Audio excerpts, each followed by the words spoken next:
त्या किल्ल्यावर मोठमोठी तलाव खोदली, टाक्या खोदल्या. टाक्या तलावा खोदून दगड काढला आणि किल्ल्याचं बांधकाम केलं. म्हणजे साधं काय, गडावरील लोकांना प्यायचं पाणी म्हणून तलाव मिळाला आणि किल्ल्याच्या बांधकामाला दगड मिळाला. आजही बांधकाम करतो विटांची, दगडाची, पण जॉईन करतो सिमेंटने वाळूने. पण पूर्वी दगडी बांधकाम जॉईन करायला मटेरियल वापरले चुना, गुळ आणि शिसं. या तिघांना मिश्रण केलं, बांधकाम केली. पण आजही भिंती मजबूत आहे. पहिला फुलांसारखे किल्ल्याचा मेन गेट पाहिला असेल बघा. हा प्रश्न अजून पडणार आहे की रायगड किल्ला पाहताना तुम्हाला दुर्दैवाची गोष्ट म्हणजे पूर्ण किल्ला पडकाने भग्न पाहायला मिळेल. किल्ल्यावरती कोणत्याही इमारती छत छप्पट बघायला मिळणार नाही. पण पूर्वी किल्ल्यावर काय छप्पट होतं की नव्हतं. तर किल्ल्यावर छत होता, कोकणात सगळं माहिती आहे. छत काय असतं, लाकडी का मोठे मोठे सागवणी खांब, लाकडी सागवणी खांब, त्यावर मातीची कौलं, आतमध्ये किल्ल्यावरच्या राजवाडे सजवायला पैठणची कापडं, मखमली गुंडे, रेशमी पडदे होते. पण संपूर्ण किल्ला राजांच्या नंतर 10 मे 1818 मध्ये इंग्रजांचे अधिकारी मेजर हॉल आणि कर्नल प्रॉयटर ह्या दोघांनी गडाच्या मागून गडा तोफेचा बडीमार केला, किल्ला उद्ध्वस्त केला. तेव्हा किल्ला इतिहास नोंदीप्रमाणे 11 ते वाढदिवस झाला.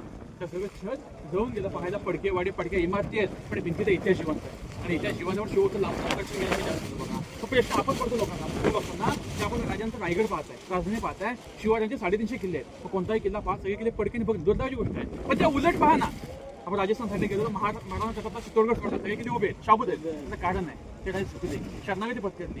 पण मराठी काय सुटले ना वागले, शेवटपर्यंत लढाई केला. म्हणजे गर्वाने म्हटलं जातं की अंधाराला घाबरत नाही, की अंधाराला घाबरत नाही, त्याला उजेडाची साथ आहे. मोडेल पण वागण्याचे मराठी जात आहे. मराठी सुगत लढा करतात.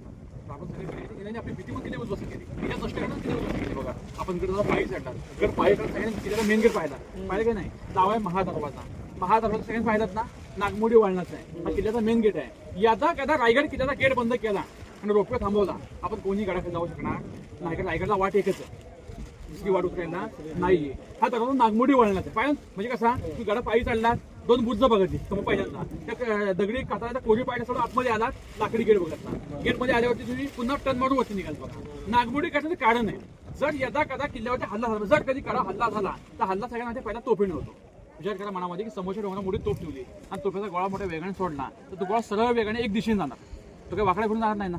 सरळ गेला गोळा, बंदुकीच्या गोळी समोर भिंती वाजवेल. आज त्या लाकडी गेटा का पोहोचणार नाही. तुम्ही रस्ता नागमोडी वळणार. त्याला गौमुखी महादरवाजा, माझा रायगडचा मेन गेट. आज सगळ्यांनी तलाव पाहिला असेल धुक्यामध्ये, नाव आहे हत्ती तलाव. त्या प्रश्न मोठा का तलावाला हत्ती तलाव का, मोठा आहे का आकाराने, खूप मोठा तलाव आहे ते, जवळजवळ 35 फूट खोल आहे, 184-85 मीटर त्याला गोल राऊंड आहे. तलावाला हत्ती तलाव का, शिवरायांनी किल्ल्यावर हत्ती आणले, हत्तींना पाणी तलाव ते बांधलं होतं. मग हत्ती कसा आला एवढ्या उंचावर, मोठा ते येऊ शकत नव्हता डोंगर चढून. राजे उशाट किल्ल्याचं बांधकाम करण्याआधीच हत्तीची लहान लहान पिल्लं पालखीपासून गडावर आणली, सांभाळ किल्ल्यावर ते छोट्याचं मोठं गडावर केलं. त्या हत्तीच्या पिल्लांना लागणारे प्यायचं पण तलाव होतं, त्याला हत्ती तलाव असं